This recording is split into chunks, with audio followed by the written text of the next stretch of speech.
Alright, mga kababayan, mga kaibigan, mga katokis, mga kapots, kamusta po kayong lahat? And once again, welcome po dito sa ating mumunting channel, Simply Tokis Vlog. Tayo po ay magbibigay ng maiksing komento, opinyon at reaksyon sa mga mainit na usaping pang politika sa ating bansa. Okay, ang pag-uusapan natin mga kababayan ay eto na naman pong religious group. Totoo na po mga kababayan, mukhang lumabas na ang katotohanan na sila po ay magsasagawa ng rally, no? Hindi po ito fake news, no? Kasi may mga lumabas na po na dokumento na sila ay nananawagan sa kanilang mga kasapi sa grupong ito na relihiyon na umatin po sa sinasabi nilang peaceful and transparent rally. Really? Mga kababayan, so yung mga nagkukunwari pa dyan na mga miyembro nila na wala pa man daw na ipapaabot sa kanila, paano ipapaabot sa inyo during that time? Pinagmimitingan pa nga daw ng gabi. O ngayon, lumabas na. Yun naman pala, matagal na nagre-request yan ng permit para mag-rally dyan po sa may yung EDSA Shrine. Kaso lang, kanina, nagpaabot sila ng sulat sa mayor ng Quezon City na si Mayor Joy Belmonte na nire-rescind po nila. Binabawi po nila yung request kundi maghahanap na lang sila ng ibang venue. Okay, at ganun din po, ang isa nating pag-uusapan ay ito na naman, si walang kredibilidad, walang moral ascendancy na yot-yot man na may 51 billion at abuser na si Polong Duterte, ang kupal at tokmol na congressman ng Davao City. Oo, ganyan po to mga to, no? Mga kababayan, itong mga taga Davao City, pare-pare wala sila na ugali ng kanilang congressman, ng kanilang mga pinuno, na mga alam nyo na. Sinupalpal po yan, no? Si Yot-Yot man ng kapwa niya mambabatas na miyembro ng Makabayan Black. Okay, so shout out po lahat sa inyo and may God bless us all. So una nating pag-usapan mga kababayan, itong Iglesia ni Cristo. Naglabas na po sila ng pahayag ng isang dokumento na nagsasabing nananawagan na sila ay mag-rally, kung saan man sila magrarally, nananawagan sila ng peaceful at transparent. Maging transparent daw ang gobyernong ito. Wow naman, no? Manggugulo na naman sila dyan. Peaceful ba? Wala bang politikong aakyat sa entablado tulad nung sinabi nyo nung kayo ay nagkaroon ng peaceful rally dyan sa Luneta? Nasabi nyo noon, walang politiko kasi hindi po ito pamumulitika. Walang politiko kasi hindi po ito political rally, kundi isang pagsuporta sa sinabi ng Pangulong Marcos na ayaw niya ng impeachment. Oy, ginamit nyo pa ang Pangulong Marcos pero ang totoong sinusuportahan nyo ay walang iba kundi si Tokmol Sara Duterte. Wala nang iba mga kababayan, no? Kaya wag po kayong maniniwala sa mga yan ng mga sinungaling. Di po ba? Meron pa ba silang kredibilidad? Bakit kayo magrarally? Sinasabi nyo for transparency? Sinigaw nyo rin ba yan? Nung kayo ay nagrally dyan in support of Sara Duterte na huwag i-impeach, ginamit nyo pa ang sinabi ng Pangulo. Di manggagamit din kayo, sinungaling din kayo. O ngayon, magagalit kayo sa akin dahil sinabihan ko kayong sinungaling. Ano pa nga ba? Di ba? Transparency? Sinigaw nyo ba yan doon? Yan ba ang sinabi nyo noon? Transparency? Na kung saan si Sara Duterte hindi makapagpaliwanag sa pondong ginamit niya na illegal, hindi niya alam kung saan niya ginamit, ayaw niyang ipaliwanag kung paano niya nilustay yung kanyang confidential funds at ang pondo ng DepEd ng Office of the Vice President during her term dyan sa DepEd. At ngayon namamayagpag pa siya sa paglustay ng pera ng Office of the Vice President. Okay lang sa inyo. Pero itong inihayag ng Pangulo na korupsyon, lalong-lalo niya dyan sa infra project ng DPWH, transparency, ba't di kayo nagsisisigaw niyan noon, nung panahon ni Digong? Bakit hindi kayo nagrally nung sinabi ni Digong na marami ring ghost project dyan sa DPWH noon? Tahasan niya pang sinabi yan. No, ba't di kayo nagsisigaw, no? Being transparent ha, transparent, Digong. Bakit? Baka naman, malaki ang inabot sa inyo ni Digong. O ngayon, ha? Dahil itong flood control na ito ay madadamay lahat. Sabi kasi, 10 years. Dawit din dito, si Panot, kasi 10 years, 2015, siya pa ang presidente no, kung may flood control project kay Panot na hindi nagawa noon, ghost o wala talaga, madadamay kung sino yung mga namahala doon.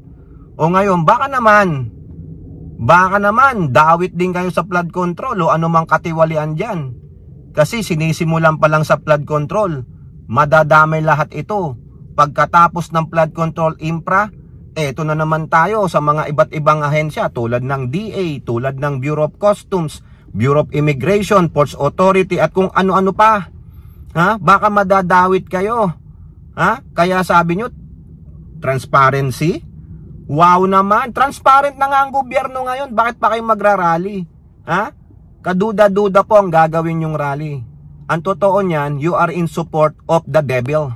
Sino yung devil? Si Sara Duterte, ang mga Duterte. Ha? Bakit hindi nyo tuligsain si Sara Duterte? Magpaliwanag ka. Harapin mo ang impeachment para magkaliwanagan. Hindi po Iba po ang tinutulig sa ninyo Yung gobyernong ito ni Pangulong Marcos na nagsiwalat ng katiwalian, ano gusto nyo? Itigil ang pag-iimbestiga? Huwag nyo nang gamitin yung word na peace and transparency. Ha? Bakit? Meron bang kaguluhan sa Pilipinas? Peaceful rally? Prayer rally? Sa palagay ninyo? Mananaghoy kayo sa Panginoon na gusto nyo pabagsakin ng Pangulo? Bakit pumunta dyan si Sara Duterte sa opisina ng inyong kapulungan? Bakit pumunta si Chavit Sison dyan? Ha? Viva? Uy, love na love nila sila. Uy. Magagalit na naman ang mga iglesia ni Cristo dito. Oy, kung kayo ay kasapi niyan, magnilay-nilay kayo. Ha? Bakit nakikialam ang inyong relihiyon sa affairs ng gobyerno? Wala kayong pinagkaiba nung panahon ni Jesus Christ na ang mga Paraseyo at Sadiseyo ay nakikialam. Oo, sila po ang laging nagsusumbong sa mga Romano. Ito, dakpin mo to. Ito, santehan siya mo to, no? Malakas ang impluensya ng simbahan sa gobyerno. Not this time. Oo, kung ako sa inyo, ng mga miyembro dyan, kumalas na kayo. Oo, gusto nyong pabagsakin ang lihitimong gobyerno ng Pangulong Marcos at itluklok si Sara Tokmol na Duterte na isang magnanakaw, tamad, walang leadership, mamamatay tao, bench pull, nag-hire ng hitman, hindi kayang ipaliwanag kung saan dinala ang pondo niya. So yun ang gustong iluklok ng kapilya ninyo? Ay nako, magnilay-nilay po kayo kung nararapat pa kayong umaniwala sa inyong relihiyon, no? Nakakahiya po. Hindi lang daw po yata iglesia ang sasama dyan. Pati JIL sa kayong kulto ni Kibuloy. O buruin nyo, pati kung tatanggapin nyo yung kulto ni Kibuloy na makiisa sa rally ninyo, ano kayo? Di birds of the same feather pala kayo, mga kababayan, ha? Birds of the same feather, flock together. Nakakahiya po. Naku, maraming magagalit ditong mga kawani ng Iglesia ni Cristo, ng mga close-minded. Ang sinasabi natin dito, bakit makikialam ang Iglesia ni Cristo? Peaceful and transparent daw. Bakit nung panahon ng impeachment ni Sara Tokmol, hindi kayo nanawagan ng transparency? Bakit hindi kayo nagrally na manawagan sa inyong vice presidente na ipaliwanag na ng tuluyan, sagutin yung mga katanungan? Hindi po Ha? Pinagtakpan nyo pa, tinulungan nyo pa. Di po ba?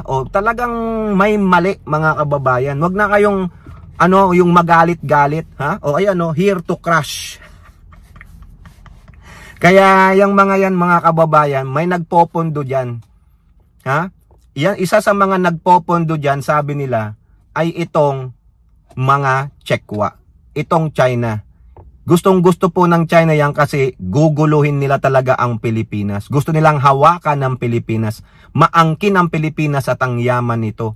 Kaya itong mga grupo naman na ito, may mga taong tulad ng mga Duterte at mga minions nila na pinangangalandakan pa ang China. Kumakampi pa po sa China. Kaya itong religious group na ito, na Iglesia ni Cristo, pababagsakin po nila ang Pangulo at ang sabi nga ni Harry Roque, hanggang at 30 na lang po ang Pangulo. Dahil ilang libo daw po pupunuin nila ang Metro Manila. Ganun ba? Dapat mag-rally kayo doon yung sa Bulacan, yung inyong ang laki-laking ano doon. Oo. Salot pa kayo diyan sa daanan eh. Magiging perwisyo pa kayo sa mga motorista eh, sa mga workers eh. O pag nagambala ang mga mamamayang Pilipinong hindi kasama sa rally nyo, hindi makapasok, sagutin ninyo? Babayaran nyo ang per hora nila? Kung nasisanti sila, bibigyan sila ng trabaho? Mga pakialamerong mga religious group, mga kababayan. Okay, now pasok naman tayo dito. Si Yot Man Binirani, representative ng ACT Teachers Party List na si Antonio Tinio. Ano ba sabi ni Tinio, mga kababayan? Ano muna sabi ni Pulong? Binatikos niya po ang administrasyon tungkol sa pagpapakulong ng mga sangkot dito sa katiwalian. Ano kayang karapatan nitong si Yot Man magsalita ng ganito? May nanagot na ba sa bilyones na nawala sa panahon ng amo ninyong bangag at tambaluslos? Wala, di ba? Oy, teka muna. Sino ba ang bangag? Di ba tatay mo?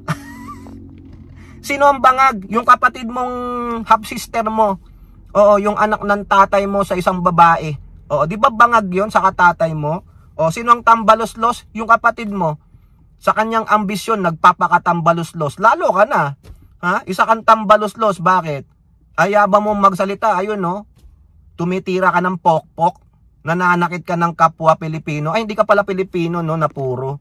Nananakit ka ng Pilipino na isang bugaw. O, gusto mo ngang patayin eh. Tapos meron ka pang audacity magsalita nito. Lahat ng ito, patama sa tatay mong bangag na nakakulong ngayon doon sa dahig na uuwing abo. Yung tatay mong karton. O, sinong tambaloslos? Yung kapatid mong vice presidenting Tukmol. O ngayon, sinagot sa dyan ni Tinio. Ito, ayaw ko din dito kay Tinio kasi isa ring kupal to. Pero tignan ninyo sinabi niya. Siguro, dapat gawin ni Pulong ang trabaho niya. Umattend siya sa mga session. Baka kung uma-attend siya, makikita niya kung ano yung ginagawa natin sa paniningil sa Marcos administration mismo. O yan. Etong si Tinio, panay ang banat sa gobyernong Marcos. Isa rin ito. Oo, ang hinahabol niya Marcos administration. Kasi anti-Marcos to eh. Ang habulin mo rin Tinio, habulin mo hindi lang ang Marcos administration. Habulin mo rin yung tatay nitong si Yot Man. Oo, bakit ka puro Marcos administration? Takot ka ba kay Digong? Pero ang punto po dito ni Tinio, umaten ka Pulong, huwag kang tamad-tamad. Ang laki ng binabayad sa iyo, ilang libong piso ang pinapasahod sa inyo ng taong bayan. Pero ni minsan hindi ka umaten ng hearing. Ni minsan yata hindi ka umaten sa mga sesyon. Napakatamad ng mga Duterte. Ganyan po sila pinalaki ng mga magulang nila. Mga tamad, mga entitled. Magnanakaw lang sa pera ng taong bayan. At ito namang si Tinio, talagang ayaw ko dito, even though binakbakan niya si Pulong Duterte, wag lang Marcos administration ang anuhin mo, bakbakan mo. Pati Duterte, pati si Panot, lahat sila bakbakan mo kasi sila rin mga merong pananagutan sa paglustay, sa pagnanakaw sa kaban ng bayan. Bakit puro Marcos administration ka? O bakit? Kasi yan ang paraan mo para patuloy nyong inaratiba yung kasamaan ng tatay. Wala nga kayong mapatunayan eh. O di ba pare-pareho lang naman kayong mga tambalos-los diyan eh. Di ba? Wag naman ganoon Tinio. Wag puro Marcos administration. Di ba? Sige nga, kayo nga ano bang napatunayan niyo na sa pagtulong sa mga mamayang Pilipino? Tagal-tagal niyo na diyan sa Kongreso sana napaunlad niyo na lahat ng teachers. Yan ang inyong party list eh. Yan ang inyong minority, di ba? Yan ang inyong sectoral group. Bakit ngayon? Puro pa rin reklamo ang mga guro. Huwag kayong magsalita Hindi lang Marcos administration ang may problema dito. Ang korupsyon sa gobyerno, matagal na. Pero ngayon lang kayo nagngangaw-ngaw? Bakit puro Marcos administration? Akala mo, kakampihan kita. Hindi pa. Pwede kitang ayunan dito kay Pulong na hindi uma-attend ng session. Tamad talaga yung mga Duterte. Mga entitled, mga buhaya po yan. Pare-pareho lang kayo. Kayo po, ano pong yung masasabi? Comment down below and don't forget to like and share. Hope to see you in our next videos. Bye-bye. God bless.